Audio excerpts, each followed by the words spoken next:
This is, or was, my 2022 Tesla Model 3. The only thing sadder than seeing your Tesla get towed away is knowing that you still owe money on it, and I still owed money on it. It was later deemed a total loss due to the battery damage. The crazy part is that this actually worked out really well for me. I actually, believe it or not, made money off this somehow. So in this video, I'll show you what happened and explain the process I had to go through with Tesla insurance and my loan. So first off, no, my battery didn't just randomly die. What happened was my fault. Well, technically it was my fault. You guys let me know what you think. I was driving home at 3 a.m. because I did a Baker to Vegas relay race. That was my part of the relay. Very late at night, I had a great run. It was a great night until this happened. Do you see this thing in the middle of the road here? Well, I didn't. By the time I saw it, it was too late. I couldn't go around, I had no time to swerve, I had no choice but to try to go over it. And it was basically a mini boulder, and as you can see, my Model 3 could not clear it. It all happened so fast on video, but my front two tires went airborne. It was actually pretty scary for a second. Luckily, I didn't lose control, everything was fine, but I knew that it was pretty bad. And almost immediately, I got alerts on my Tesla, like car may not start and high voltage battery damage, which does not sound good. Also, I had zero regen braking. It was like gone completely, and my acceleration was severely limited. Luckily, I wasn't far from home, and when I got home, I decided to park in front of my house instead of my garage, just in case my car didn't restart, so I got some of my stuff out as well. And that was a good choice because, like the Tesla had warned me, the next morning my car was basically a brick outside in front of my house. It did not start, it did not open, it was just there. I also found something leaking outside from my Tesla all over the street. But if my HOA is watching, I don't know what that is, don't know where it came from, and also give me a break about my plants. I am working on it. So anyways, I went ahead and submitted an insurance claim through the Tesla app because I have Tesla insurance. They wanted me to take pictures of my car. I couldn't get too much underneath. I couldn't see the extent of the damage, but based on everything so far, I knew it probably wasn't good. The next day, Tesla Insurance sent a tow truck to my house to take my car to the service center, and a few days later, I got a repair cost estimate. Are you guys ready? Take a guess at what you think it is, and I will tell you it was $24,976.79. My deductible was $1,000, so at worst I thought I would be paying that. But with that repair cost, I pretty much knew my car would be totaled because I wasn't even sure if it was worth that much. And I was pretty certain because I actually had a few trade-in estimates from the week before because, believe it or not, I was getting ready to list this car for sale. But not so fast because they revised my estimate like the next day and gave me a new repair estimate, which was significantly less, a total of $13,502.90. When I asked why or how they got this new number, they told me because I have Tesla insurance, I get half off of Tesla parts. But in reality, that doesn't impact me at all.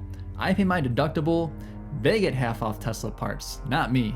But now I found myself in a situation where my car, not even worth $25,000, may be getting $25,000 worth of repairs and getting sent back to me.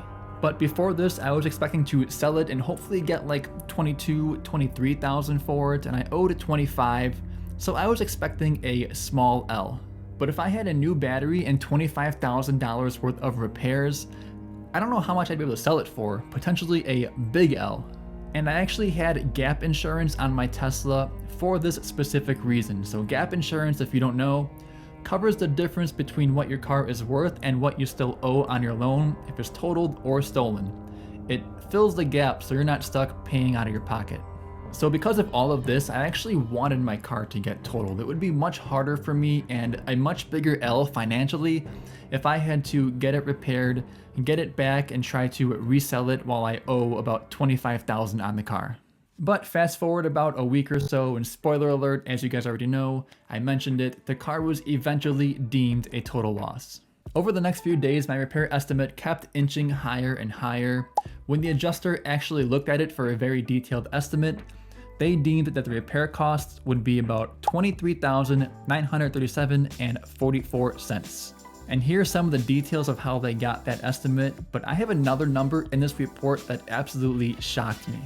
And that number was the estimated market value for what my 2022 Tesla Model 3 long range with almost 60,000 miles was worth. Pause the video, take a guess at what you think they thought it was worth, and I will tell you that number right here. It was $27,516, which is way more than I would have thought. And I'm not exactly sure how they got this number because Teslas depreciate, trade-in values are low. At least that's what you hear and what I've heard, but apparently my 2022 Model 3 was an exception. So if you guys watch any of my videos, you'll see I now have a brand new Model 3 Performance, which you would have thought I got after my old Model 3 was totaled because that would be a smart thing to do. But I actually bought this Model 3 Performance about a week before this incident happened with my old Model 3. I pulled the trigger on a new car because I wanted to take advantage of the 0% financing that Tesla had and use my referral credits towards that purchase. And like I said, I planned to sell this old Model 3, so yeah, it sucks that it got totaled, but honestly, me having gap insurance and the old Model 3 being totaled when it was pretty lucky timing. So a few weeks go by and Tesla Insurance eventually pays Clark County Credit Union, where I financed my old Model 3 through, $25,000 and pays off the entirety of that car loan. But then something weird happened. The next day, I got a letter from Tesla Insurance with a check addressed to me for $3,500. I double checked with Clark County Credit Union. I thought it was meant for them, but they confirmed it was meant for me. I guess it was the difference between what I owed and what they deemed my car was worth. But honestly, I'm not 100% sure why I got it. It kind of confused me still, but it's meant for me. I didn't ask any more questions. I just cashed it and moved on. So that is the story with my old Model 3. So for those of you asking, no, it is not for sale. And while it did surprisingly work out very well financially, it was bittersweet. This was my baby. A Model 3 was my dream car for a long time. When I graduated from physical therapy school, I used my first paycheck to buy this car. It was my real first adult purchase. It was the car my wife and I took on our first big road trip. The car we went camping in for the first time, and it was literally the car that launched this YouTube channel. I went to the Tesla service center, not to get my belongings because I did that before when my car was bricked, or before it was bricked, but I went there to say goodbye. But before I can get there, they told me the tow truck came early and was taking my car to the auction place way across town, so I couldn't even say goodbye to it. The last time I saw this car, it was on the back of a tow truck. You know what's funny? As some of you may know, the day after I got this car, somebody backed into me, which sucked, but ironically, my 2022 Model 3's life started and ended with an accident. So thank you to my first Model 3 for the lifelong memories, and thank you all for watching and listening. I will catch you in the next one.